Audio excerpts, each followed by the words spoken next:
Advertisement in the Windsor Magazine. I seen it there, and I figured it would suit me fine because I'm a lazy person, and they cleaned out my whole house and moved me here, and everything went okay. I just know I had to get rid of my stuff and had to get it moved. I had furniture moved here, but I wasn't here yet. They set it up, and then they moved the rest of me a couple of weeks later.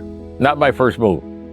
I had a house, and I had a workshop. I had tools. I had a model railroad half my basement. They had to get rid of all that stuff for me through their auction, and it worked out. Somebody had to do it for me because I'm crippled on this side. I got hurt on the job, and I couldn't move all that stuff, and I wouldn't know where to get rid of all that stuff. I had to have somebody, so I seen your ads. I called. I got rid of the stuff that I could get rid of, my tools and stuff, my lawn equipment. Other than that, ONESource done it all. And I thank you. It's good. Now that I've been here for a couple of years, it's good. Excellent. Yep. Call them. You will not be disappointed.